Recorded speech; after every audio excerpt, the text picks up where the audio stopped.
¿Hasta dónde llegaría la ciencia si no existiera la ética? Hoy vamos a descender por las profundidades de la mente humana.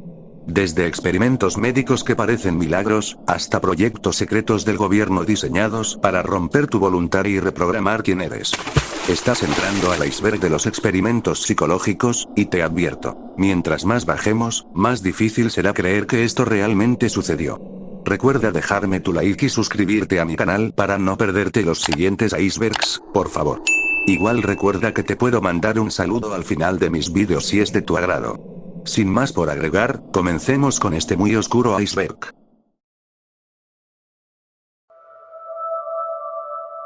Estamos en el nivel 1. Efecto placebo. El efecto placebo es el fenómeno por el cual los síntomas de un paciente mejoran tras la administración de una sustancia o tratamiento que no tiene propiedades curativas reales, como una pastilla de azúcar o una inyección de suero. Aunque se conocía de forma anecdótica, su estudio riguroso comenzó con el Dr. Henry Beecher durante la Segunda Guerra Mundial. Al agotarse la morfina en el frente de batalla, Beecher inyectó solución salina a soldados con heridas graves, diciéndoles que era un potente analgésico. Sorprendentemente, muchos soldados reportaron un alivio real del dolor y no entraron en shock, lo que permitió que fueran operados con éxito. Hoy sabemos que el placebo no es imaginario, sino que provoca cambios químicos medibles en el cerebro. Cuando el paciente tiene la expectativa de mejorar, el cerebro activa el sistema de recompensa y libera opioides endógenos, como las endorfinas y dopamina. Estas sustancias viajan por el sistema nervioso central y actúan como bloqueadores físicos del dolor en la médula espinal. En estudios con pacientes de Parkinson, se ha observado mediante escaneos cerebrales que el simple hecho de creer que están tomando su medicación hace que sus cerebros produzcan dopamina de manera natural, mejorando temporalmente sus temblores y movilidad. La potencia del efecto placebo depende en gran medida de los factores externos que rodean al tratamiento. La apariencia. 2 pastillas funcionan mejor que una. Las cápsulas se perciben como más potentes que las tabletas redondas, y las inyecciones superan a cualquier fármaco oral. Incluso el color influye. Las pastillas rojas suelen actuar mejor como estimulantes y las azules como sedantes. El precio. Se ha demostrado en experimentos que los pacientes reportan un alivio del dolor significativamente mayor si se les dice que el medicamento es de marca o costoso, en comparación con uno presentado como genérico o barato. La autoridad. La interacción con el médico es crucial. Un profesional que viste bata blanca, muestra calidez y asegura con firmeza que el tratamiento funcionará, multiplica las probabilidades de éxito del placebo. Uno de los experimentos más impactantes ocurrió en el área de la traumatología. Se dividió a pacientes con dolor crónico de rodilla en 2 grupos. A uno se le realizó una cirugía real, artroscopia, y al otro solo se le hicieron incisiones superficiales en la piel para simular la entrada del equipo, pero no se reparó nada internamente. Al cabo de los meses, ambos grupos reportaron la misma mejoría en dolor y movilidad. Esto demostró que, en ciertos casos, la creencia del paciente de haber sido reparado es suficiente para que el cerebro reajuste la percepción del daño físico. Este fenómeno también tiene una versión negativa. El efecto nocebo ocurre cuando un paciente desarrolla efectos secundarios dañinos simplemente porque espera que ocurran. Por ejemplo, si a un grupo de personas se les da una pastilla de azúcar, pero se les advierte que puede causar náuseas, una gran parte del grupo terminará sintiendo náuseas reales. Esto demuestra que nuestra mente tiene el poder tanto de aliviar el sufrimiento como de crearlo basándose únicamente en la información que recibe. Test de las manchas de Rorschach. Hermann Rorschach, un psiquiatra suizo, era conocido por sus amigos como Klex Mancha, debido a su obsesión con la klexografía, un juego de la época que consistía en crear figuras doblando papeles con tinta fresca. Mientras trabajaba en hospitales mentales, Rorschach notó algo inusual. Los pacientes con esquizofrenia percibían cosas radicalmente distintas en las manchas en comparación con las personas sanas. En 1921, publicó su obra Psicodiagnóstico, presentando 10 láminas seleccionadas meticulosamente por su capacidad para evocar respuestas emocionales. Rorschach murió apenas un año después del lanzamiento, sin imaginar que su experimento se convertiría en el test proyectivo más famoso de la historia. A diferencia de lo que se cree popularmente, el test no solo analiza qué ves, sino cómo lo ves. Tras décadas de críticas por ser demasiado subjetivo, John Exner creó un sistema de codificación estadística para estandarizar las respuestas. El examinador analiza 3 variables principales. Localización. El sujeto usa toda la mancha, visión global y capacidad de síntesis, o se enfoca en un detalle minúsculo, posible rasgo obsesivo o ansiedad. Determinantes. ¿Qué motivó la respuesta? Si la persona ve una mariposa por la forma, se asocia con el control lógico. Si ve una explosión por el color, se asocia con la gestión de las emociones. Si siente que la figura se mueve, se vincula con la actividad mental interna. Frecuencia. Se compara la respuesta con una base de datos. Ver un murciélago en la primera lámina es una respuesta popular normal. Ver algo extremadamente extraño puede indicar un pensamiento original o, en casos graves, una desconexión con la realidad. Aunque son 10, algunas láminas tienen un peso psicológico específico. Lámina 1. Es el primer contacto. Refleja cómo el individuo enfrenta una situación nueva y desconocida y cómo se percibe a sí mismo. Lámina 4. La lámina del padre. Por su aspecto masivo, oscuro y amenazante, suele evocar la relación con la autoridad y la figura paterna. Una reacción de miedo aquí puede indicar problemas con el poder. Lámina 5. Es la más estructurada. Es casi imposible no ver un ser alado. Si un paciente no logra ver nada concreto aquí, se considera una señal de alerta sobre su capacidad para percibir la realidad común. Láminas de color, 8, 9 y 10, al ser multicolores, evalúan cómo el sujeto procesa los impactos emocionales fuertes. El test de Rorschach ha sido objeto de intensos debates. Muchos científicos lo consideran una pseudociencia, porque la interpretación siempre conserva un margen de subjetividad del psicólogo. Sin embargo, en el ámbito clínico y forense, se sigue utilizando no para adivinar el futuro o leer la mente, sino como una herramienta para que el paciente proyecte sus conflictos internos, defensas y traumas que no saldrían a la luz en una entrevista normal. Es, en esencia, un espejo de la estructura de la personalidad que el sujeto no puede manipular fácilmente, ya que no hay una respuesta correcta evidente. Condicionamiento clásico, Pavlov. Iván Pavlov no era psicólogo, sino un fisiólogo ruso interesado en la digestión. A finales del siglo XIX, realizaba experimentos sobre la salivación en perros, cuando notó algo que arruinaba sus mediciones. Los perros empezaban a salivar antes de que la comida llegara a sus bocas. Los animales salivaban al escuchar los pasos de los asistentes que traían el alimento o incluso al ver los recipientes vacíos. Pavlov se dio cuenta de que estaba ante un fenómeno de aprendizaje fundamental que llamó secreciones psíquicas, lo que más tarde le valdría el premio Nobel y cambiaría la psicología para siempre. Para entender cómo funciona este proceso de aprendizaje, Pavlov desglosó el fenómeno en 4 elementos clave. Estímulo incondicionado, EI. En este caso, la comida. Es algo que provoca una respuesta natural y automática sin necesidad de aprendizaje. Respuesta incondicionada, RI. La salivación natural ante la comida. Es un reflejo biológico. Estímulo neutro, EN. Un sonido, como una campana o un metrónomo. Inicialmente, este sonido no significa nada para el perro. Estímulo condicionado, EC. Después de sonar la campana repetidamente justo antes de entregar la comida, el cerebro del perro asocia ambos eventos. Ahora, el sonido por sí solo activa la respuesta. El condicionamiento no es permanente si no se refuerza. Pavlov descubrió la adquisición, que es el período donde el animal aprende la asociación. Sin embargo, también descubrió la extinción. Si empezaba a tocar la campana una y otra vez, sin entregar nunca más la comida, el perro eventualmente dejaba de salivar. Pero lo más fascinante fue la recuperación espontánea. Si tras un tiempo de descanso volvía a tocar la campana, el perro volvía a salivar brevemente, demostrando que el aprendizaje no se había borrado, sino que estaba dormido en el sistema nervioso. Pavlov llevó el experimento más allá para ver qué tan específico era este aprendizaje. Observó la generalización, donde el perro salivaba no solo con la campana original, sino con sonidos similares, como un timbre. Luego entrenó la discriminación, premiando con comida solo un tono de campana específico y no otros.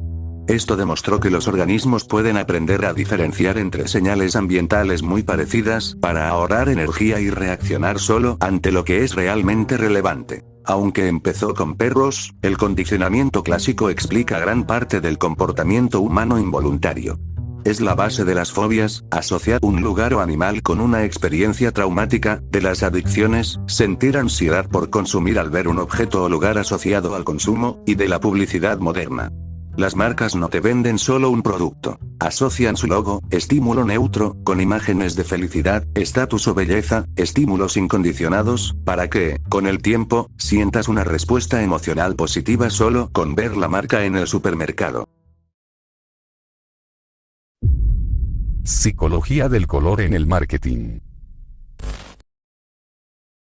La psicología del color es el estudio de cómo las distintas tonalidades afectan el comportamiento, el estado de ánimo y la toma de decisiones de los seres humanos. En el marketing, esto no es una cuestión estética, sino una herramienta neurocientífica. El cerebro humano tarda aproximadamente 90 segundos en formar una opinión sobre un producto, y entre el 60% y el 90% de esa evaluación se basa exclusivamente en el color.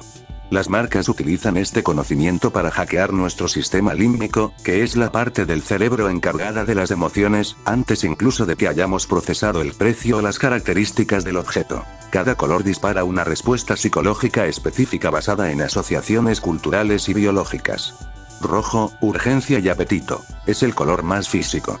Aumenta el ritmo cardíaco y crea un sentido de urgencia. Se usa masivamente en liquidaciones y en la industria alimentaria, como Coca-Cola o McDonald's, porque estimula el apetito y la impulsividad. Azul, confianza y seguridad. Al ser el color del mar y el cielo, transmite calma y estabilidad. Es el favorito de las instituciones bancarias, empresas tecnológicas, Intel, IBM, y redes sociales, Facebook, LinkedIn, porque fomenta la sensación de seguridad y profesionalismo. Verde, salud y ética. Asociado directamente con la naturaleza y la frescura. Es el color que el cerebro procesa con mayor facilidad. Se utiliza para productos orgánicos, farmacias o marcas que quieren proyectar una imagen de sostenibilidad y bienestar. Naranja, impulsividad y entusiasmo. Es un color vibrante que invita a la acción sin ser tan agresivo como el rojo. Se asocia con marcas alegres y con llamados a la acción call to action, en sitios web de compras para fomentar la compra rápida. Una técnica avanzada en marketing es el uso del contraste para dirigir la atención. El efecto von Restorff postula que el cerebro recuerda mejor un objeto que destaca entre los demás. Si una página web es predominantemente blanca y azul, un botón de compra de color naranja brillante recibirá casi todos los clics. No es porque el naranja sea el color favorito del usuario, sino porque el contraste rompe el patrón visual y obliga al cerebro a priorizar ese elemento sobre el resto de la información. Es crucial entender que el impacto del color no es universal y puede variar según la cultura. Por ejemplo, mientras que en Occidente el blanco simboliza pureza y limpieza, usado por marcas de lujo o Apple para denotar minimalismo, en algunas culturas orientales se asocia con el luto. Asimismo, el contexto del producto es vital. El color negro puede significar muerte en un contexto, pero en el marketing de lujo, como Chanel o Mercedes-Benz, simboliza sofisticación, elegancia y exclusividad, creando una barrera de estatus que atrae a ciertos sectores del mercado. El uso correcto del color puede aumentar el reconocimiento de marca hasta en un 80%. Las empresas realizan pruebas constantes, llamadas pruebas A/B, donde cambian el color de un empaque o de un botón de suscripción para medir cuánto dinero extra pueden generar. Un cambio tan simple como pasar un botón de verde a rojo puede aumentar las ventas en un 20% si el objetivo es crear una sensación de escasez o rapidez. Disonancia cognitiva. El concepto fue acuñado en 1957 por el psicólogo social Leon Festinger. Para entenderlo, Festinger se infiltró en una secta que creía que el mundo sería destruido por una inundación en una fecha específica. Cuando la profecía falló y el mundo no se acabó, en lugar de reconocer el error, los miembros del grupo se volvieron aún más fervientes y afirmaron que sus oraciones habían salvado al mundo. Festinger se dio cuenta de que el ser humano tiene una necesidad extrema de coherencia. Cuando la realidad contradice nuestras creencias, sentimos una disonancia o tensión psicológica tan insoportable que preferimos inventar una nueva lógica antes que admitir que estamos equivocados. Uno de los estudios más famosos de la psicología moderna consistió en pedirle a un grupo de estudiantes que realizaran una tarea extremadamente aburrida, girar clavos de madera durante 1 hora. Al terminar, se les pagó para que le mintieran al siguiente participante diciéndole que la tarea era muy divertida. A unos se les pagó $20, una suma alta en esa época. A otros se les pagó solo $1. Lo fascinante ocurrió después. Los que recibieron $20 admitieron que la tarea fue aburrida. Tenían una justificación externa para mentir, el dinero. Pero los que recibieron solo $1 terminaron convenciéndose a sí mismos de que la tarea realmente fue divertida. Como no podían justificar su mentira por tan poco dinero, su cerebro cambió su creencia interna para eliminar la tensión de haber mentido por nada. Cuando experimentamos disonancia, el cerebro activa automáticamente 3 mecanismos para recuperar la paz mental. 1. Cambiar la creencia. En realidad, fumar no es tan malo para la salud, mi abuelo fumó y vivió 90 años. 2. Añadir nuevas creencias, justificación. Fumo porque me ayuda a no estresarme, y el estrés mata más que el tabaco.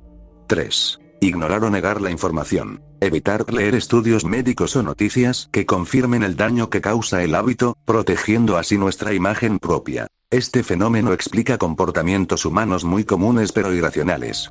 Compras por impulso. Cuando compramos algo excesivamente caro que no necesitamos, solemos buscar desesperadamente razones que lo justifiquen, era una inversión, me lo merecía, para no sentirnos irresponsables. Relaciones tóxicas. Una persona puede justificar el maltrato de su pareja enfocándose solo en los momentos buenos, porque aceptar la realidad de que está con alguien dañino generaría una disonancia insoportable con su autopercepción de persona inteligente. Lealtad grupal. Cuando un político o un ídolo al que seguimos hace algo éticamente cuestionable, tendemos a defenderlo ferozmente o a decir que es una noticia falsa, porque aceptar su error nos obligaría a aceptar que nosotros también nos equivocamos al elegirlo. La disonancia cognitiva es, en última instancia, un mecanismo de defensa del ego. Nos protege del dolor de estar equivocados, pero también nos impide aprender.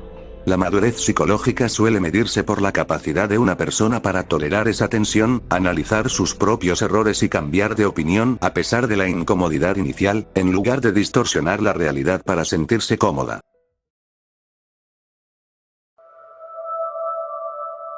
Estamos en el nivel 2. Experimento de Milgram. En 1961, el psicólogo de la Universidad de Yale, Stanley Milgram, se hizo una pregunta perturbadora. ¿Es posible que los cómplices de las atrocidades nazis solo estuvieran siguiendo órdenes?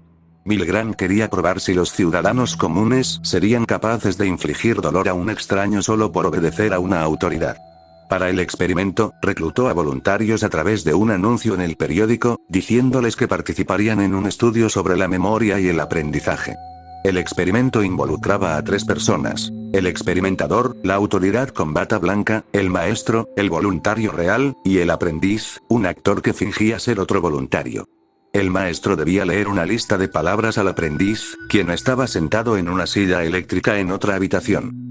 Cada vez que el aprendiz fallaba, el maestro debía aplicarle una descarga eléctrica, aumentando el voltaje en 15 voltios cada vez, desde los 15 voltios hasta los letales 450 voltios. A medida que el voltaje subía, el actor empezaba a gritar, a golpear la pared y, finalmente, a suplicar que lo sacaran porque tenía problemas cardíacos. Al llegar a los niveles más altos, el actor simplemente guardaba un silencio absoluto, simulando haber quedado inconsciente o muerto. Cuando los voluntarios dudaban o querían detenerse, el experimentador usaba 4 frases preestablecidas. 1. Por favor, continúe. 2. El experimento requiere que usted continúe. 3. Es absolutamente esencial que usted continúe. 4. No tiene otra opción, debe continuar. Antes del experimento, Milgram consultó a psiquiatras, quienes predijeron que solo el 1% de las personas, los sádicos, llegaría al final. Sin embargo, los resultados reales fueron devastadores. El 65% de los participantes aplicó la descarga máxima de 450 voltios, a pesar de las súplicas de la víctima. Ninguno de los participantes se negó a aplicar descargas antes de los 300 voltios. Los voluntarios sudaban, temblaban y tartamudeaban por el estrés, pero la gran mayoría seguía apretando el botón mientras la autoridad estuviera presente. Milgram concluyó que, bajo ciertas condiciones, el ser humano entra en lo que llamó un estado agéntico. Una situación en la que la persona ya no se siente responsable de sus propios actos, sino que se ve a sí misma como un agente que ejecuta los deseos de otra persona. Al delegar la responsabilidad moral a la autoridad, la bata blanca, el individuo es capaz de realizar actos que jamás haría por voluntad propia. Este experimento redefinió la ética en la investigación y sigue siendo la prueba más cruda de la fragilidad de la conciencia humana frente al poder. Efecto espectador. Todo comenzó con el asesinato de una joven llamada Kitty Genovese frente a su edificio en Queens. Según un artículo publicado por el New York Times en aquel entonces, el ataque duró más de 30 minutos y, supuestamente, 38 vecinos escucharon los gritos de auxilio o presenciaron el ataque desde sus ventanas, pero ninguno llamó a la policía ni intervino hasta que fue demasiado tarde. Aunque investigaciones posteriores revelaron que la cifra de testigos fue exagerada y algunos sí intentaron ayudar, el impacto mediático del caso llevó a los psicólogos sociales Bill Lataney y John Darley a investigar por qué un grupo grande de personas puede quedarse paralizado ante una tragedia. Lataney y Darley descubrieron que el factor clave no es la falta de empatía o la frialdad de la ciudad, sino un fenómeno llamado difusión de la responsabilidad.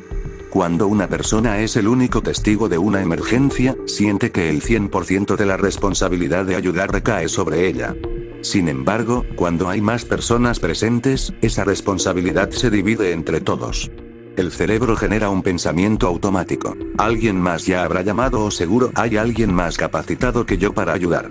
Al final, como todos piensan lo mismo, nadie hace nada. Otro mecanismo psicológico en juego es la ignorancia pluralista. Ante una situación ambigua, los seres humanos miramos a los demás para saber cómo reaccionar. Si ves a alguien tirado en la calle, pero notas que el resto de los transeúntes camina con normalidad sin detenerse, tu cerebro interpreta que no debe ser una emergencia real. El problema es que todos los demás están haciendo exactamente lo mismo: fingir calma mientras observan la reacción del resto. Esto crea un ciclo de inacción donde la presencia de otros nos hace dudar de nuestros propios instintos. Para probar esto, Lataney y Darley realizaron experimentos controlados. En uno de ellos, colocaron a estudiantes en habitaciones separadas comunicados por un intercomunicador. Uno de los participantes, un actor, fingía sufrir un ataque epiléptico. Cuando el estudiante creía que era el único que escuchaba el ataque, el 85% salió a buscar ayuda de inmediato. Cuando creía que había otras 4 personas escuchando, solo el 31% reaccionó. Esto confirmó que, a mayor número de testigos, menor es la probabilidad de que alguien reciba ayuda y más lento es el tiempo de respuesta. Este conocimiento es vital para la supervivencia. Los expertos en seguridad sugieren que, si alguna vez te encuentras en una emergencia en un lugar público, no debes gritar simplemente auxilio. Lo más efectivo es individualizar la responsabilidad, señalar directamente a alguien y decir: usted, el de la camisa roja, llame a una ambulancia ahora. Al sacar a esa persona de la masa y asignarle una tarea específica, eliminas la difusión de la responsabilidad y obligas a su cerebro a actuar. Experimento de la cárcel de Stanford. En agosto de 1971, el psicólogo Philip Zimbardo decidió investigar cómo las situaciones de poder y el anonimato afectan la conducta humana. Para ello, convirtió el sótano del Departamento de Psicología de la Universidad de Stanford en una prisión ficticia. Reclutó a 24 estudiantes universitarios sanos y estables, dividiéndolos aleatoriamente por el lanzamiento de una moneda. A unos les tocó ser guardias y a otros prisioneros. Lo que estaba planeado para durar 2 semanas terminó convirtiéndose en una de las demostraciones más aterradoras de la psicología social. Zimbardo utilizó el concepto de despersonalización para acelerar el proceso. A los prisioneros se les arrestó en sus casas por la policía real, quienes colaboraron con el estudio, se les vendaron los ojos, se les entregaron batas de tela sin ropa interior, se les puso una cadena en el tobillo y se les quitó el nombre, pasando a ser referidos solo por un número. A los guardias se les entregaron uniformes militares, porras de madera y gafas de sol de espejo para evitar el contacto visual. Se les dio una instrucción clara: no pueden usar violencia física, pero deben mantener el orden y quitarles su individualidad. Lo que nadie predijo fue la velocidad con la que los participantes se fundieron con sus roles. En menos de 24 horas, estalló un motín entre los prisioneros que los guardias reprimieron con extintores de incendios. A partir de ahí, los guardias comenzaron a escalar el abuso psicológico. Obligaban a los prisioneros a limpiar retretes con las manos desnudas, los desnudaban como castigo, les privaban del sueño y los sometían a ejercicios físicos agotadores durante la noche. Lo más inquietante es que los guardias más sádicos solían actuar cuando pensaban que las cámaras no estaban grabando. En pocos días, los prisioneros empezaron a mostrar signos de desintegración emocional grave, llantos incontrolables y desorientación. Zimbardo, lejos de actuar como un observador objetivo, se involucró tanto en el experimento que empezó a comportarse como el superintendente de la prisión, preocupándose más por la seguridad de su cárcel que por el bienestar de los estudiantes. El estudio fue cancelado abruptamente a los 6 días gracias a la intervención de Cristina Maslach, una psicóloga que visitó el lugar y confrontó a Zimbardo sobre la inmoralidad de lo que estaba ocurriendo. Años después, el experimento ha enfrentado duras críticas. Se descubrió que algunos guardias habían sido instigados por los investigadores a ser duros y que algunos prisioneros habían fingido sus colapsos para poder salir. Sin embargo, el experimento sigue siendo el referente principal para explicar el efecto Lucifer, la teoría de que la maldad no es solo una característica de personas malas, sino que el entorno, el anonimato y la autoridad pueden corromper a cualquier persona buena. Demostró que, bajo las circunstancias adecuadas, la mayoría de nosotros somos capaces de crueldades que nunca imaginaríamos. Experimento de Asch. En la década de 1950, el psicólogo polaco-estadounidense Solomon Asch sentía que la psicología estaba demasiado enfocada en cómo las personas son manipuladas por la autoridad, como en el caso de Milgram. Él quería investigar algo más sutil pero igual de poderoso: la presión social de los iguales. Se preguntaba si una persona sería capaz de negar lo que ven sus propios ojos simplemente para encajar en un grupo y no sentirse excluida. Asch reclutó a estudiantes universitarios para lo que llamó una prueba de visión. El experimento se realizaba en una sala con 7 personas, pero aquí estaba el truco. 6 de ellas eran actores, cómplices, y solo una era el sujeto real del experimento. A todos se les mostraba una lámina con una línea de referencia y otra lámina con 3 líneas de diferentes longitudes, A, B y C. La tarea era simple: decir en voz alta cuál de las 3 líneas era igual a la de referencia. La respuesta siempre era obvia y evidente. Durante las primeras rondas, todos, incluidos los actores, daban la respuesta correcta. Sin embargo, a partir de la tercera ronda, los actores empezaban a dar, de forma unánime, una respuesta claramente incorrecta. El sujeto real, que siempre era el penúltimo en responder, se encontraba en un dilema psicológico brutal. ¿Debía confiar en sus propios ojos o debía seguir lo que el resto del grupo afirmaba con total seguridad? Asch observó cómo los participantes mostraban signos visibles de ansiedad, se rascaban la cabeza o se acercaban a las láminas, incrédulos ante lo que escuchaban. Los resultados sorprendieron a la comunidad científica. En condiciones normales, sin presión de grupo, las personas se equivocaban menos del 1% de las veces. Sin embargo, bajo la presión del grupo de Asch, el 37% de los participantes terminó aceptando la respuesta incorrecta de la mayoría en casi todas las pruebas. El 75% de los sujetos se conformó con el grupo al menos una vez durante el experimento. Cuando al final se les preguntaba por qué habían mentido, muchos admitieron que, aunque sabían que la respuesta era incorrecta, tenían miedo de parecer ridículos o de ser vistos como el bicho raro del grupo. Asch descubrió 2 variantes fascinantes que cambiaban el resultado. 1. El tamaño del grupo. La presión aumenta hasta que hay 3 personas en contra del sujeto. Después de 3, añadir más personas ya no incrementaba mucho el nivel de conformidad. 2. El aliado. Este fue el hallazgo más esperanzador. Si tan solo uno de los actores daba la respuesta correcta, la conformidad del sujeto real caía drásticamente. Tener un solo aliado le daba al individuo la fuerza necesaria para confiar en su propia percepción. Esto demuestra que la unanimidad es la herramienta más fuerte de la presión social, y que una sola voz disidente puede liberar a los demás de la conformidad ciega. Efecto halo. El término fue acuñado por el psicólogo Edward Thorndike durante la Primera Guerra Mundial. Thorndike realizó un estudio con oficiales del ejército a quienes se les pidió que evaluaran a sus soldados en diversas categorías: físico, intelecto, liderazgo y carácter. Notó un patrón extraño. Si un soldado era calificado como físicamente imponente o con buena postura, automáticamente recibía puntuaciones altas en áreas que no tenían nada que ver, como la lealtad o la inteligencia. Thorndike concluyó que el cerebro humano no evalúa a las personas como una suma de partes separadas, sino que crea una impresión global basada en un solo rasgo dominante. El efecto halo es un sesgo cognitivo que funciona como un atajo para el cerebro. Como evaluar profundamente la personalidad de alguien requiere mucho tiempo y energía, el cerebro toma una característica destacada, generalmente la apariencia física, y la proyecta sobre el resto de la persona. Es como si ese rasgo positivo emitiera un halo de luz que ilumina todo lo demás. Si alguien nos parece atractivo, nuestro cerebro asume inconscientemente que también es honesto, amable, trabajador y exitoso, aunque no tengamos ninguna prueba de ello. Uno de los experimentos más famosos sobre este tema se realizó en la Universidad de Michigan. Se mostró a dos grupos de estudiantes un video de un profesor hablando. En el primer video, el profesor era cálido, amable y accesible. En el segundo video, el mismo profesor era frío, distante y autoritario. A pesar de que el profesor decía exactamente las mismas palabras en ambos videos, los estudiantes que vieron la versión cálida lo calificaron como mucho más atractivo físicamente y con un acento más agradable. Lo más impactante fue que, cuando se les preguntó si la personalidad del profesor había influido en su juicio sobre su físico, los estudiantes negaron rotundamente que tuviera algo que ver, demostrando que el efecto halo opera de manera totalmente inconsciente. Este sesgo tiene consecuencias graves en la sociedad.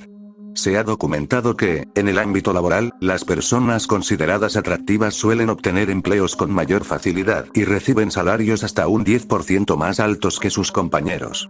Pero lo más alarmante ocurre en el sistema judicial. Estudios han demostrado que los jurados tienden a otorgar sentencias más leves a acusados que son percibidos como atractivos, ya que inconscientemente les cuesta más trabajo asociar la belleza con la criminalidad o la malicia. Este fenómeno tiene una contraparte negativa conocida como el efecto Orns, o efecto cuernos. Si la primera impresión de una persona es negativa, por ejemplo, alguien que llega tarde o que tiene un aspecto descuidado, el cerebro proyecta esa negatividad sobre todo lo demás, asumiendo que la persona es incompetente, perezosa o poco confiable.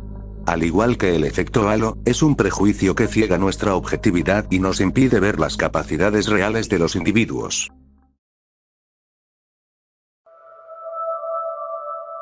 Estamos en el nivel 3. El pequeño Albert, 1920. John B. Watson, el padre del conductismo, quería demostrar que los miedos humanos no eran producto del inconsciente, como decía Freud, sino que eran simplemente respuestas aprendidas mediante el condicionamiento.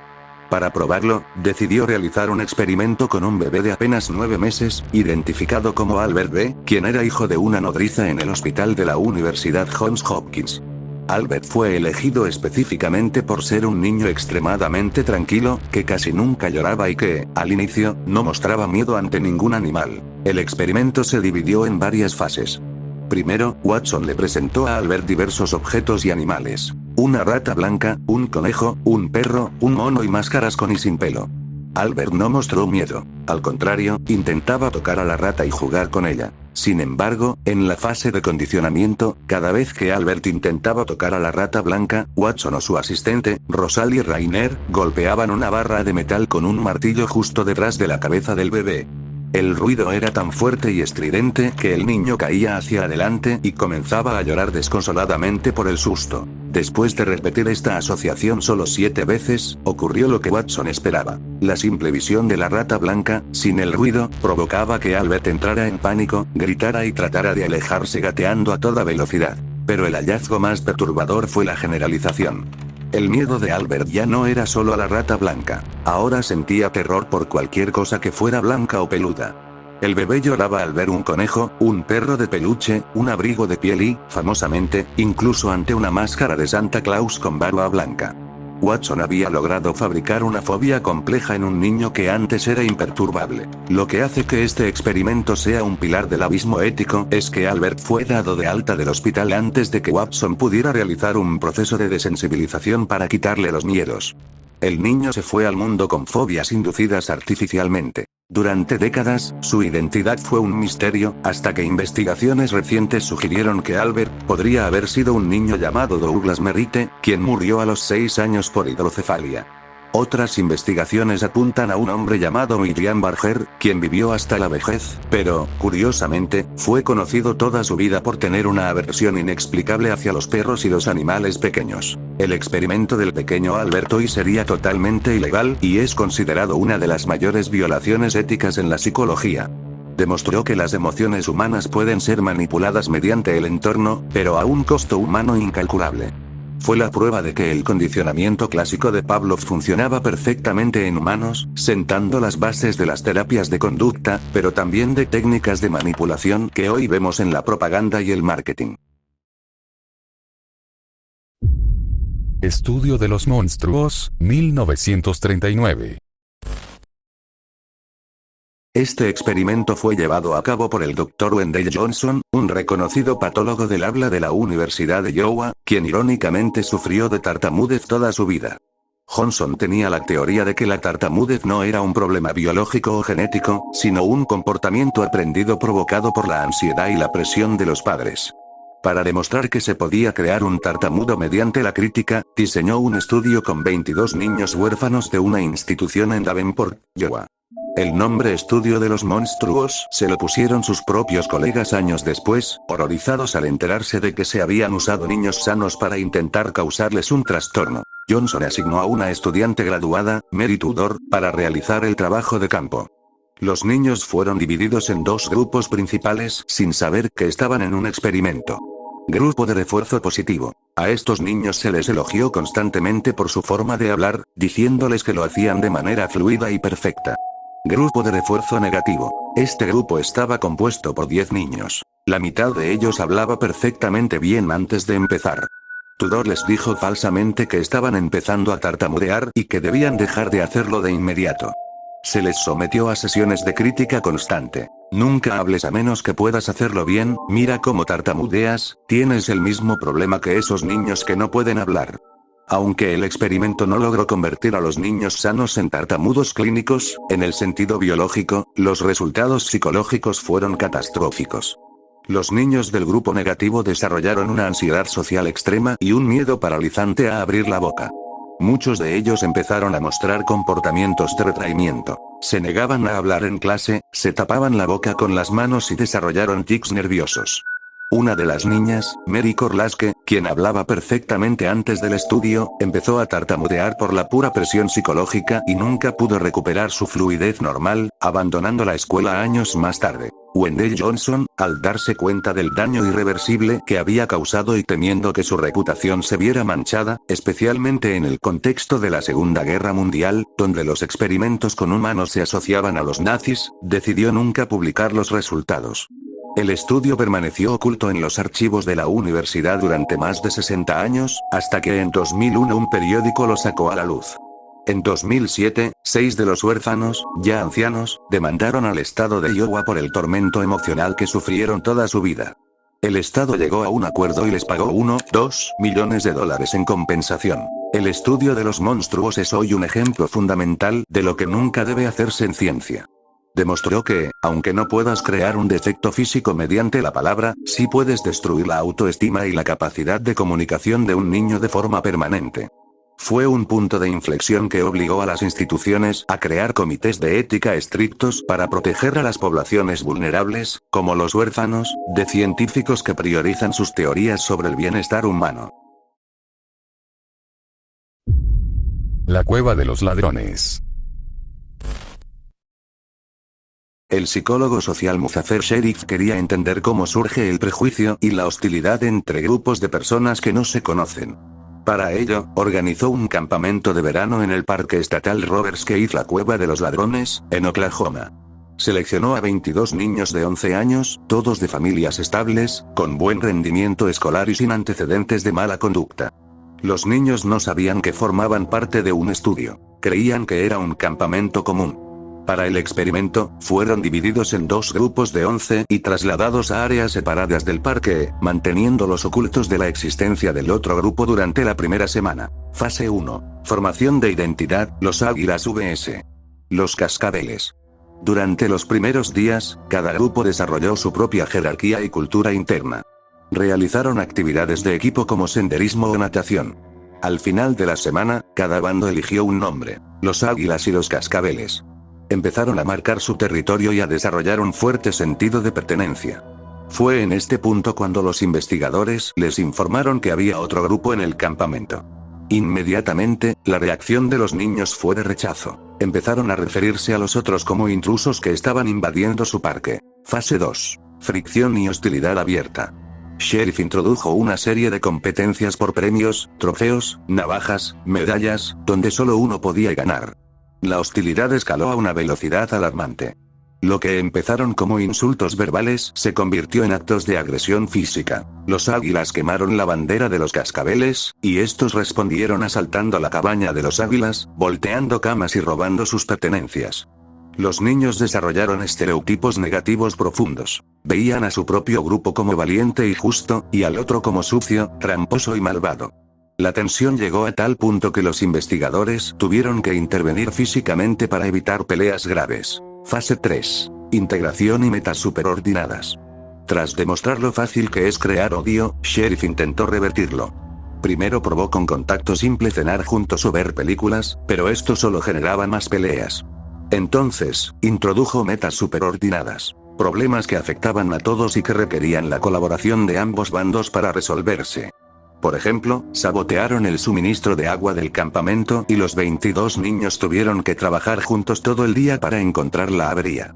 En otro momento, simularon que el camión de la comida se había quedado atascado y los niños tuvieron que usar una cuerda para jalarlo entre todos. Al final de estas actividades cooperativas, la hostilidad desapareció. Los niños empezaron a hacer amigos en el bando contrario y, en el viaje de regreso a casa, los cascabeles usaron el dinero que habían ganado en un premio para comprar batidos para todos, incluidos los águilas. El experimento demostró que el conflicto grupal surge por la competencia por recursos limitados, pero también ofreció una solución esperanzadora. El prejuicio se reduce drásticamente cuando los grupos enemigos se ven obligados a colaborar por un objetivo común que ninguno puede lograr solo. Desamparo aprendido. A finales de la década de 1960, el psicólogo Martin Seligman realizaba experimentos de condicionamiento con perros en la Universidad de Pensilvania. Su intención original era ampliar los estudios de Pavlov, pero descubrió algo mucho más profundo y perturbador sobre la psicología de la motivación. Seligman notó que, bajo ciertas condiciones, los animales dejaban de intentar protegerse a sí mismos, incluso cuando tenían la oportunidad de escapar del dolor. Este fenómeno desafiaba la lógica biológica de la supervivencia. Seligman dividió a los perros en 3 grupos dentro de unas cajas diseñadas para administrar descargas eléctricas leves pero molestas. 1. Grupo de control. Perros que eran colocados en el arnés y luego liberados sin recibir descargas. 2. Grupo de escape. Recibían descargas, pero tenían una palanca que podían presionar con el hocico para detener la electricidad. Estos perros aprendieron rápidamente que tenían el control sobre su situación. 3. Grupo de desamparo. Recibían las mismas descargas que el segundo grupo, pero su palanca no funcionaba. Nada de lo que hicieran detenía el dolor. La descarga solo terminaba cuando el perro del segundo grupo presionaba su palanca. Para este tercer grupo, el dolor era impredecible e incontrolable. La fase crucial ocurrió cuando todos los perros fueron trasladados a una caja de lanzadera, un espacio dividido en 2 por una valla muy baja. De un lado el suelo estaba electrificado y del otro no. Los perros del grupo de control y de escape saltaron la valla inmediatamente al sentir la descarga. Sin embargo, los perros del grupo de desamparo hicieron algo desgarrador. Se tumbaron en el suelo, gimieron y aceptaron las descargas pasivamente. Aunque la salida era obvia y solo requería un pequeño salto, ni siquiera lo intentaron. Habían aprendido que, hicieran lo que hicieran, el dolor no se detendría. Su cerebro había aprendido que eran impotentes. Seligman trasladó este concepto a la psicología humana para explicar la depresión clínica y el trauma. Descubrió que cuando una persona se enfrenta repetidamente a situaciones negativas donde no tiene control, como un trabajo abusivo, una relación tóxica o fracasos escolares constantes, puede entrar en un estado de desamparo aprendido. La persona deja de buscar soluciones o salidas, no por falta de capacidad, sino porque su estructura mental se ha convencido de que el esfuerzo es inútil. Esto explica por qué muchas personas en situaciones de vulnerabilidad no escapan aunque tengan una oportunidad frente a ellos. Este experimento fue fundamental para entender la salud mental moderna. Años más tarde, Seligman dio un giro a su investigación y fundó la psicología positiva, argumentando que, si el desamparo se puede aprender, también se puede aprender la resiliencia y el optimismo. Demostró que, mediante la terapia cognitiva, es posible reentrenar al cerebro para que vuelva a percibir que tiene control sobre su vida, rompiendo el ciclo de pasividad que el desamparo provoca. Experimento de la cara impasible. En 1975, el Dr. Edward Tronick y sus colegas de la Universidad de Harvard decidieron investigar la profundidad de la conexión emocional y la comunicación no verbal entre los cuidadores y los bebés. Hasta ese momento, se pensaba que los bebés eran seres mayormente pasivos que solo reaccionaban a necesidades básicas como el hambre.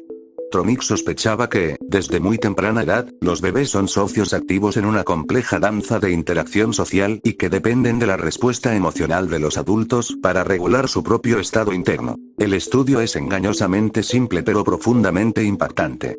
Se divide en 3 fases cortas de aproximadamente 2 minutos cada una. 1. Interacción normal. La madre se sienta frente a su bebé, de entre 2 y 12 meses, y juega con él. Hay contacto visual, sonrisas, balbuceos y una respuesta constante a los gestos del niño. El bebé se muestra feliz y seguro. 2. La cara impasible, still face. De repente, se le pide a la madre que deje de reaccionar. Debe mirar al bebé, pero manteniendo una expresión totalmente neutra, como una estatua, sin mostrar emoción ni responder a ningún estímulo. 3. La recuperación. La madre vuelve a interactuar normalmente, sonriendo y consolando al bebé. Lo que ocurre en la segunda fase es lo que asombró a los investigadores. Al ver que su madre no reacciona, el bebé no se queda indiferente. Intenta desesperadamente recuperar el vínculo. Primero, sonríe más fuerte, señala cosas o hace ruidos para llamar su atención. Al no obtener respuesta, el bebé empieza a mostrar signos de estrés físico. Se retuerce, mueve los brazos, busca desesperadamente el contacto visual y, finalmente, al fallar todos sus intentos, colapsa emocionalmente. El bebé se encoge sobre sí mismo, aparta la mirada y rompe a llorar con una angustia profunda.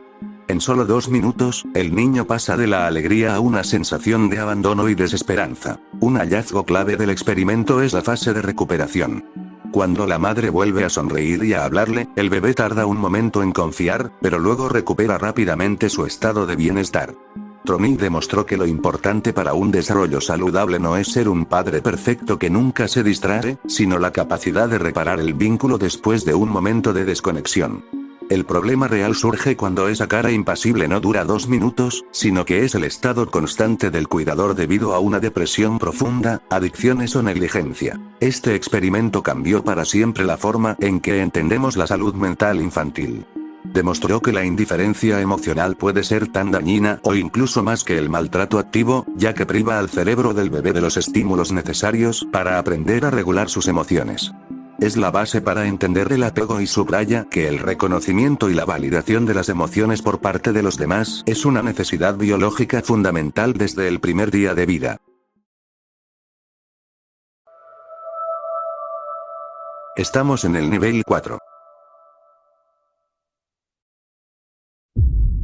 Proyecto MK Ultra.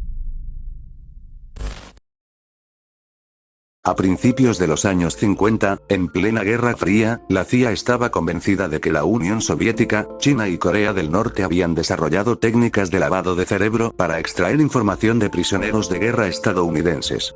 Ante este temor, el director de la CIA, Allen Dulles, aprobó en 1953 el proyecto MK Ultra.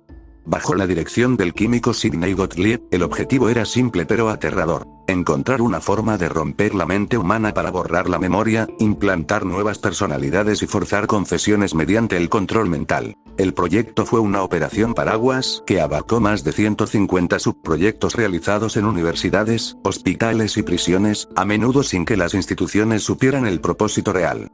Los investigadores experimentaron con una variedad de métodos extremos.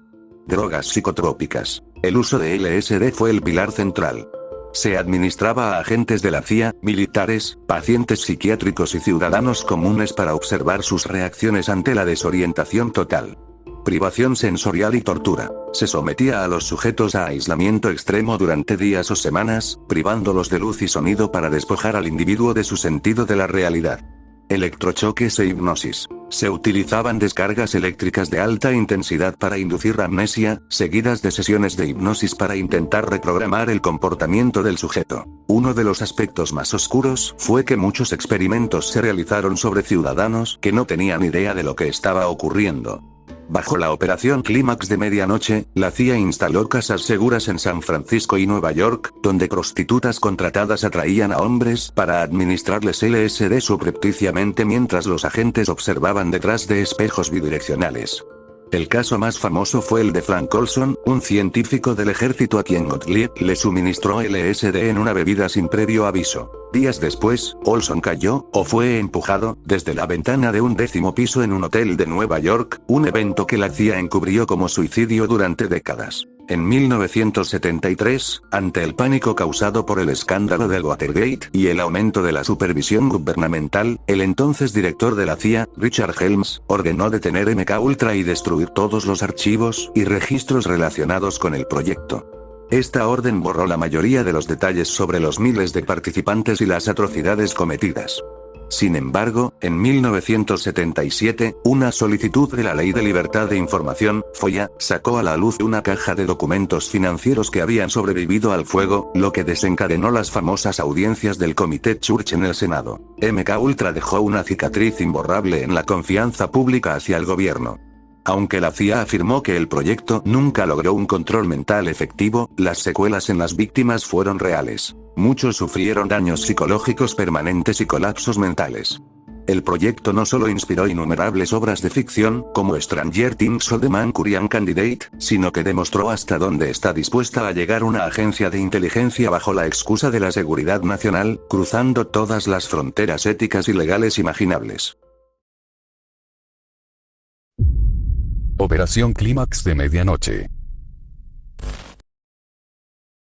Dentro del oscuro paraguas del proyecto MKUltra, existió un programa aún más surrealista y carente de ética llamado Operación Clímax de Medianoche. Iniciada en 1954 por el agente de la CIA George Hunter White bajo las órdenes de Sidney Gottlieb, la operación consistió en establecer una serie de pisos francos o casas de seguridad, principalmente en San Francisco, en el número 225 de Chestnut Street, y en Nueva York. El objetivo era estudiar cómo las drogas, específicamente el y el sexo podían ser utilizados para el chantaje y la extracción de información en operaciones de inteligencia. La CIA contrató a trabajadoras sexuales para que atrajeran a hombres, ciudadanos comunes, hombres de negocios e incluso delincuentes de poca monta, a estos apartamentos. Una vez allí, las mujeres les suministraban sustancias psicotrópicas, como con dosis altas, en su comida o bebida, sin su conocimiento ni consentimiento. Mientras tanto, los agentes de la CIA, liderados por White, se sentaban detrás de espejos bidireccionales en una habitación contigua, observando y grabando todo lo que sucedía. A menudo, los agentes vigilaban el comportamiento de los sujetos mientras bebían martinis y tomaban notas sobre las reacciones de los hombres ante la sugestión sexual. A diferencia de otros subproyectos de MKUltra realizados en universidades con un mínimo rigor científico, la operación Clímax de Medianoche fue un caos total. Los agentes no tenían formación médica ni psicológica. Su interés era puramente operativo. ¿Podía un hombre ser inducido a contar secretos bajo el efecto del LSD? ¿Una situación de intimidad? ¿Se podía forzar a alguien a realizar actos que normalmente consideraría inmorales? Durante casi una década, miles de horas de observación se acumularon sin que los sujetos supieran que habían sido drogados, lo que provocó que muchos experimentaran ataques de pánico o crisis psicóticas tras salir de los apartamentos, sin entender qué les estaba pasando. El programa funcionó durante casi 10 años, hasta que fue clausurado en 1963, no por motivos éticos, sino por una auditoría interna de la CIA que cuestionó la seguridad y la utilidad de los datos obtenidos. George Hunter White, al cerrar las casas, escribió una carta a Gottlieb en la que decía: claro que estaba mal, pero era muy divertido. ¿Dónde más podrías hacer esto siendo un chico estadounidense de sangre roja? Esta actitud reflejaba el sentimiento de impunidad absoluta con el que operaba la agencia. Los detalles de la operación Clímax de Medianoche salieron a la luz en la década de 1970 gracias a las investigaciones del Comité Church.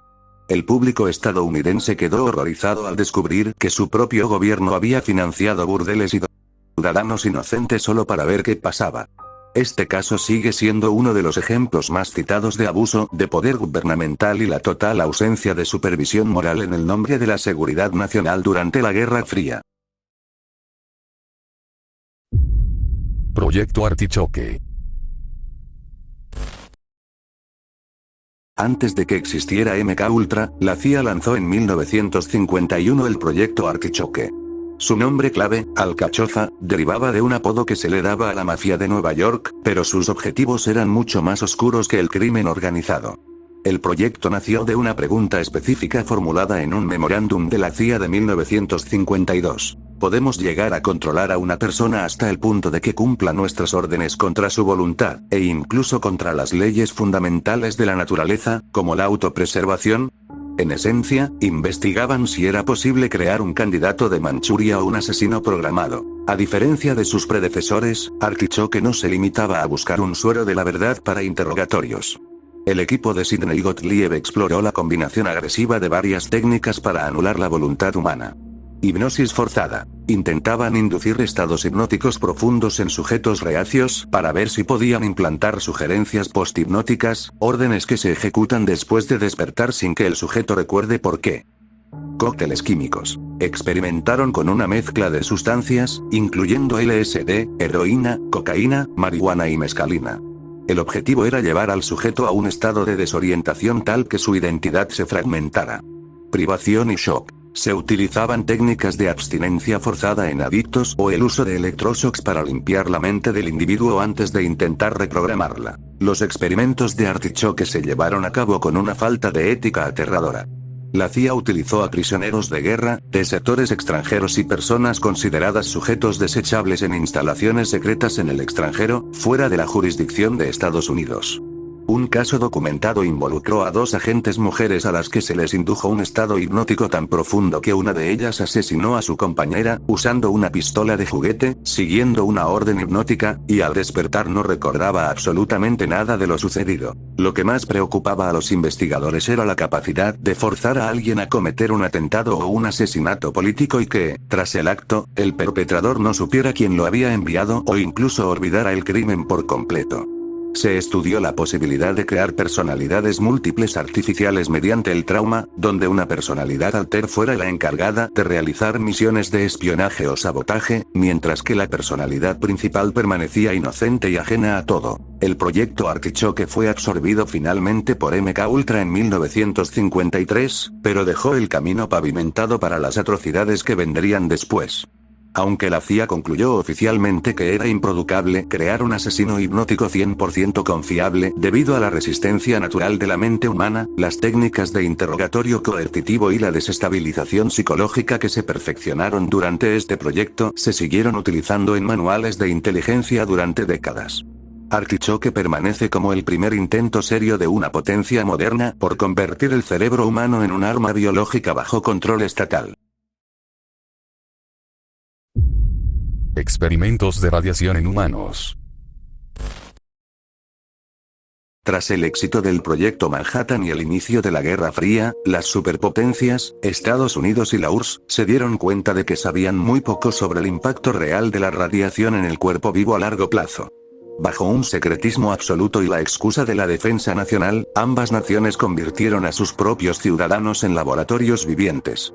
El objetivo no era curar, sino medir cuánta radiación podía soportar un soldado antes de quedar incapacitado o cuánta exposición causaba mutaciones y cáncer. Uno de los casos más atroces ocurrió entre 1945 y 1947. Investigadores del gobierno estadounidense inyectaron plutonio grado armas a 18 personas que habían acudido a hospitales por otras dolencias. A los pacientes no se les informó que se les estaba inyectando. En los registros médicos se usaba el nombre clave producto para ocultar la verdad. El objetivo era observar cómo el cuerpo eliminaba el plutonio. Uno de los casos más famosos fue el de Albert Stevens, a quien le dijeron que recibiría un tratamiento para su cáncer terminal. En realidad, no tenía cáncer, pero le inyectaron la dosis de radiación acumulada más alta que un ser humano haya recibido jamás, sobreviviendo 20 años bajo observación constante de los científicos que medían su degradación. Tanto en los desiertos de Nevada como en los campos de prueba de la URSS, como en Semipalatinsk, se realizaron maniobras militares donde se detonaban bombas atómicas mientras miles de soldados estaban a solo unos kilómetros de distancia. En las pruebas estadounidenses llamadas Desert Rock, se ordenaba a los soldados marchar hacia la nube de hongo minutos después de la explosión para ver si podían combatir en un entorno radiactivo. En la URSS, el ejercicio Totskoye de 1954 expuso a unos 45,000 soldados y civiles a una explosión nuclear para probar si el equipo militar resistía. La mayoría de estos hombres desarrollaron leucemia y diversos cánceres años después, siendo abandonados por sus gobiernos sin reconocimiento ni pensión médica. La falta de ética se extendió a niños y mujeres embarazadas. En el estado de Tennessee, se realizó un estudio donde se les dio a 829 mujeres embarazadas cócteles vitamínicos que contenían hierro radiactivo para ver qué tan rápido pasaba la radiación al feto. En Massachusetts, se alimentó a niños con discapacidad intelectual en una escuela estatal con avena mezclada con isótopos radiactivos de calcio, diciéndoles que pertenecían a un club de ciencias. Los científicos querían estudiar cómo el cuerpo absorbía los minerales, usando a los niños como meros sensores biológicos. Estos experimentos permanecieron clasificados hasta que la periodista Eileen Wellsome desenterró los nombres de las víctimas de plutonio en los años 90, lo que obligó al presidente Bill Clinton a crear una comisión de investigación. El informe final reveló miles de experimentos financiados por agencias gubernamentales. Aunque el gobierno pidió disculpas públicas y pagó algunas indemnizaciones, la gran mayoría de las víctimas ya habían fallecido por enfermedades degenerativas causadas por las pruebas. Estos experimentos demostraron que, en la carrera por la supremacía nuclear, la vida del individuo se consideró un recurso desechable en aras de la estadística militar. Técnicas de lavado de cerebro. Al finalizar la Guerra de Corea en 1953, el mundo quedó impactado por un fenómeno desconcertante. Un grupo de 21 soldados estadounidenses se negó a ser repatriado, declarando que preferían quedarse a vivir en la China comunista. Otros prisioneros que regresaron a casa mostraban comportamientos extraños, defendiendo las ideologías de sus captores y denunciando a su propio país. Fue en este contexto que el periodista Edward Hunter acuñó el término lavado de cerebro, una traducción del concepto chino Sno, sugiriendo que los comunistas habían desarrollado una ciencia para borrar la mente y reimplantar nuevas creencias. A diferencia de la tortura física brutal y directa, los captores chinos y norcoreanos utilizaron un método sistemático de presión psicológica diseñado para desarticular la identidad del individuo. El proceso comenzaba con la privación sensorial y física, falta de sueño, dietas mínimas y aislamiento social. Un soldado cansado, hambriento y solo es mucho más maleable. Una vez que el prisionero perdía su estructura de apoyo y su sentido de seguridad, se introducía la fase de repetición ideológica.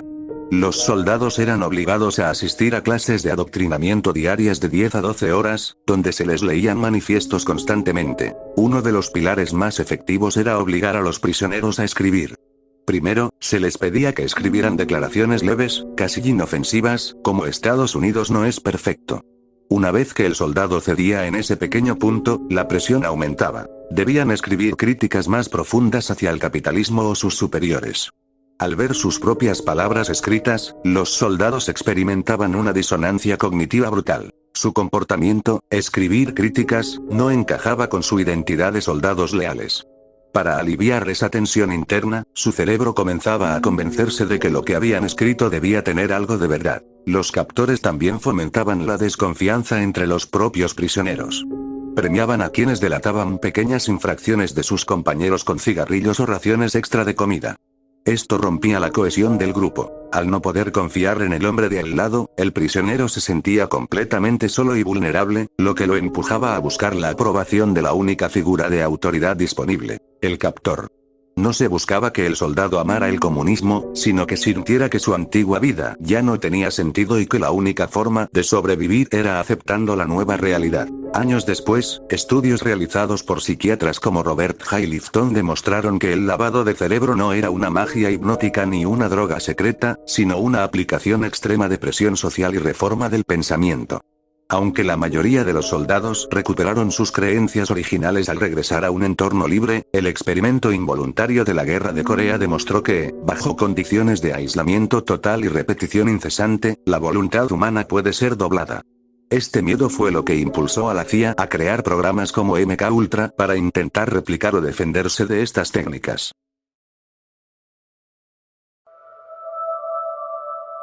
Estamos en el nivel 5. Experimento de los 3 Cristos de Ypsilanti. En 1959, el psicólogo social Milton Rokeach decidió llevar a cabo un experimento audaz y éticamente cuestionable en el Hospital Estatal de Ypsilanti, Michigan.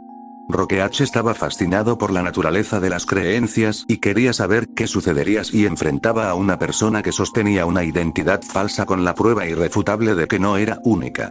Para ello, seleccionó a 3 pacientes con esquizofrenia paranoide: Clyde Benson, Joseph Cassell y Leon Gabor. Lo único que tenían en común era que los 3 estaban convencidos, de manera absoluta, de que ellos eran Jesucristo. Rokeach los reunió en una misma sala y los obligó a vivir juntos, comer en la misma mesa y dormir en camas contiguas durante 2 años. Su teoría inicial era optimista. Pensaba que, al ver a otros 2 hombres reclamando la misma identidad divina, los pacientes sufrirían una disonancia cognitiva tan fuerte que se verían obligados a abandonar su delirio y recuperar el contacto con la realidad. Sin embargo, la mente humana resultó ser mucho más resiliente y creativa de lo que el psicólogo esperaba. En lugar de cuestionar su propia identidad, los 3 hombres desarrollaron explicaciones elaboradas para desacreditar a los demás. Al principio, las discusiones eran violentas y llenas de insultos. Uno decía que los otros 2 estaban locos o que eran robots programados para engañarlo. León decidió que los otros eran muertos vivientes manejados por máquinas. Joseph llegó a la conclusión de que él era el dios real y los otros eran pacientes psiquiátricos con delirios de grandeza. Clyde, el de mayor edad, simplemente ignoraba gran parte de la conversación, afirmando que él era el creador y que los demás no existían realmente. Al ver que el simple contacto no funcionaba, Rokeach comenzó a intervenir de forma más oscura. Empezó a enviarles cartas falsas.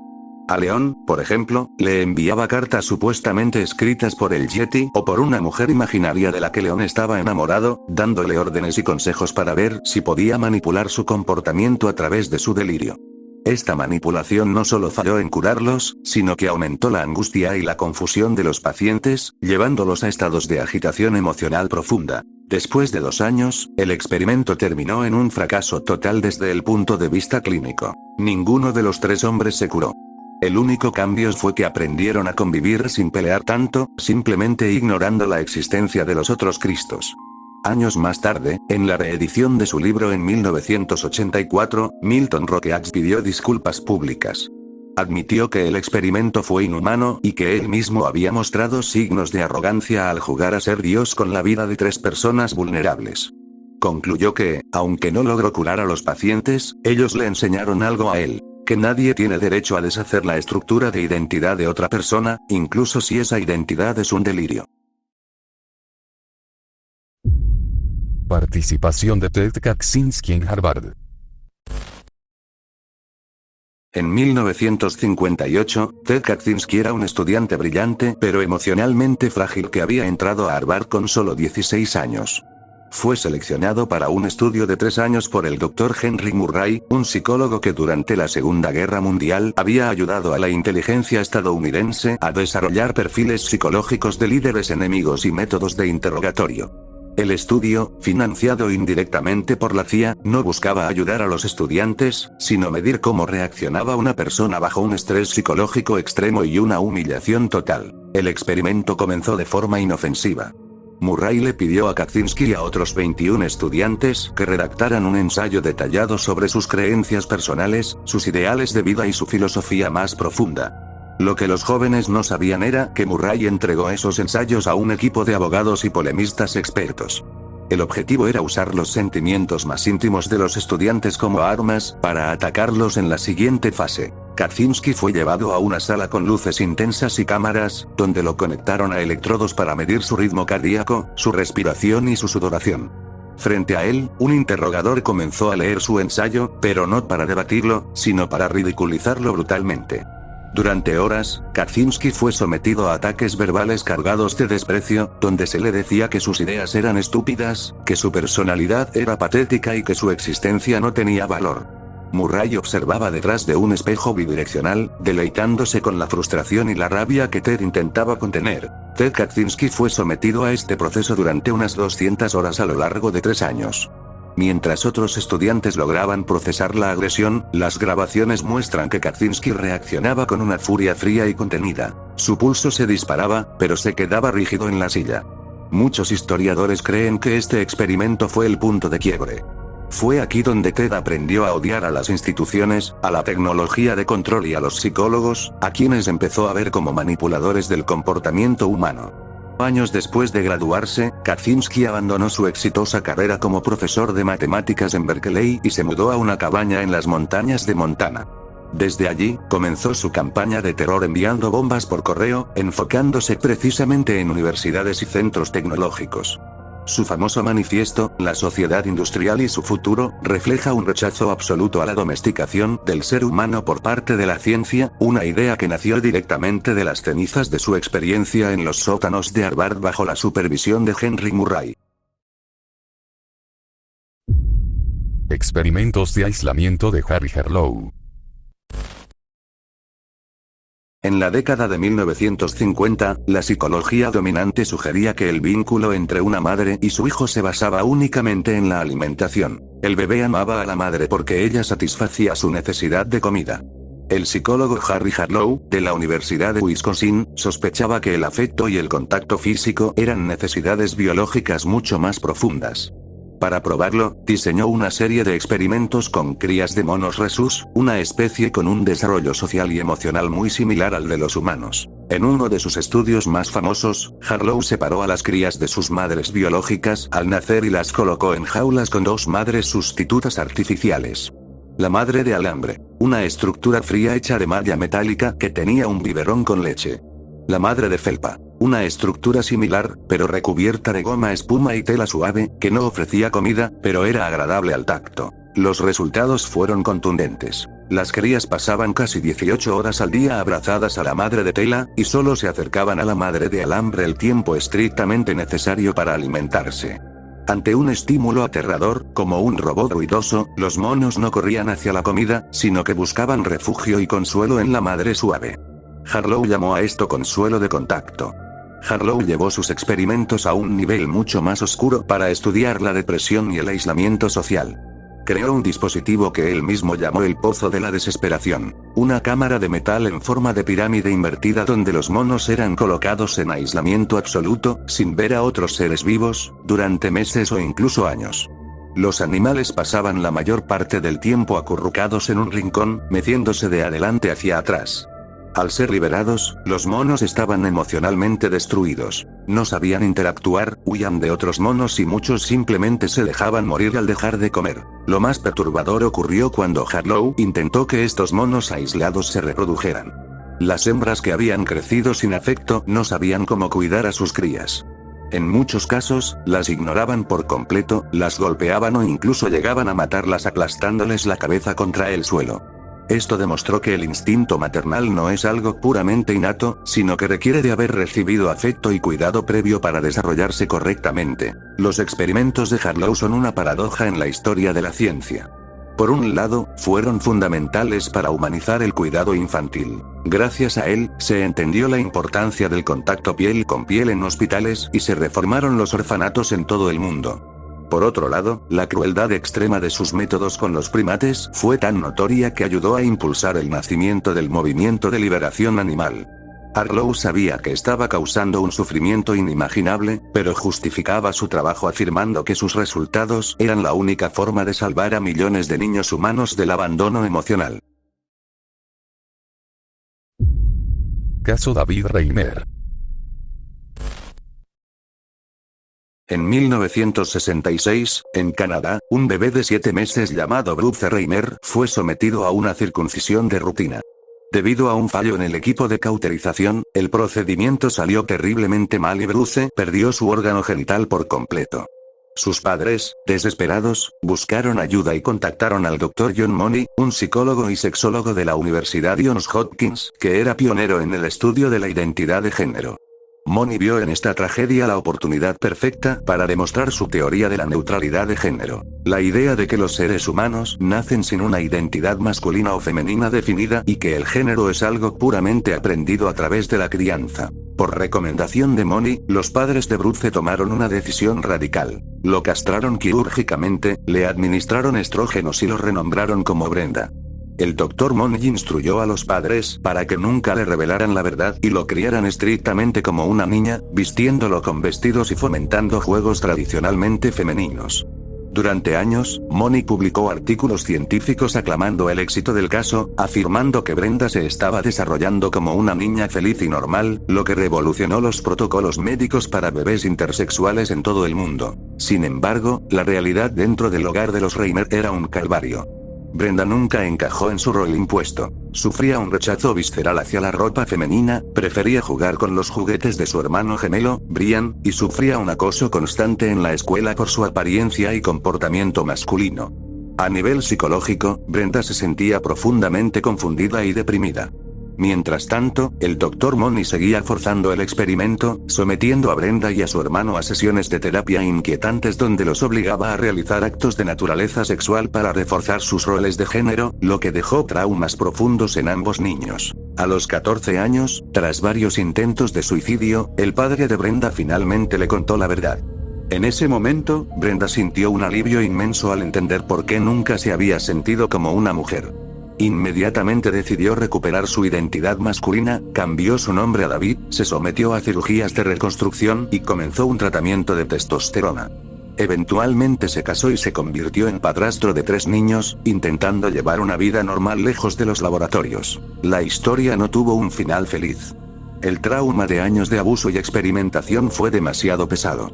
Su hermano gemelo murió de una sobredosis en 2002, y en 2004, tras perder su matrimonio y sus ahorros, David Reimer se quitó la vida a los 38 años. Su caso destruyó la teoría de John Money y demostró que la identidad de género tiene un componente biológico y neurológico que no puede ser borrado simplemente por el entorno. El caso de David Reimer permanece como una advertencia brutal sobre la arrogancia científica y las consecuencias devastadoras de intentar rediseñar la naturaleza humana mediante la mentira y la manipulación. Proyecto Bluebeard. Establecido oficialmente en 1950, el proyecto Bluebeard fue el precursor directo de todos los programas de control mental de la CIA, incluyendo Artichoke y el famoso MK-Ultra. Tras la Segunda Guerra Mundial, la inteligencia estadounidense quedó obsesionada con los avances que los médicos nazis y soviéticos habían logrado en la manipulación del comportamiento. La CIA no quería simplemente interrogar a sus enemigos. Quería encontrar la forma de controlar la voluntad humana para evitar que sus propios agentes confesaran bajo tortura y para crear lo que llamaban un agente programable. Lo más inquietante de Bluebeard era su enfoque en la disociación inducida. Los investigadores teorizaban que, mediante traumas extremos, hipnosis y químicos, era posible fragmentar la psique de una persona y crear una personalidad múltiple artificial. El objetivo era que un agente pudiera tener una personalidad normal para su vida diaria, pero que bajo una palabra clave o una señal específica, se activara una segunda personalidad, un alter, entrenada para realizar misiones de espionaje o sabotaje. Una vez cumplida la misión, el agente volvería a su estado normal sin tener el menor recuerdo de lo que había hecho, lo que lo hacía inmune a cualquier interrogatorio. Para lograr esta fragmentación, Bluebeard utilizó técnicas que hoy se considerarían tortura pura. Experimentaron con el uso de LSD combinado con hipnosis, privación del sueño y el uso de electroshock para inducir amnesia selectiva. Los experimentos no se limitaban a prisioneros de guerra. También se utilizaron sujetos en instalaciones secretas de la CIA en el extranjero. Se buscaba limpiar la mente del individuo, borrar sus recuerdos y lealtades previas, para luego escribir nuevas instrucciones en su subconsciente. Bluebeard también se centró en mejorar las técnicas de polígrafo, detector de mentiras, no solo para detectar engaños, sino como una herramienta de condicionamiento. El programa buscaba crear agentes que pudieran engañar a cualquier detector de mentiras mediante el control total de sus reacciones fisiológicas. Además, exploraron la posibilidad de usar estos métodos para limpiar a agentes que hubieran sido capturados o que ya no fueran útiles, asegurándose de que los secretos que portaban quedarán enterrados bajo capas de amnesia inducida. En 1951, el nombre del proyecto cambió a Artichoke y más tarde fue absorbido por MK Ultra, pero los cimientos de la arquitectura del control mental quedaron establecidos con Bluebeard. Aunque gran parte de la documentación fue destruida, los archivos que sobrevivieron revelan que la CIA estaba dispuesta a destruir la mente y la identidad de un individuo con tal de crear el arma de inteligencia perfecta. Bluebeard es el recordatorio de que la manipulación de la personalidad humana fue, durante la Guerra Fría, un campo de batalla tan estratégico como la carrera espacial o nuclear. Hemos llegado al final del video, le agradezco mucho a todas las personas que han estado apoyando mis vídeos últimamente, todos y cada uno de ustedes son muy importantes para mí.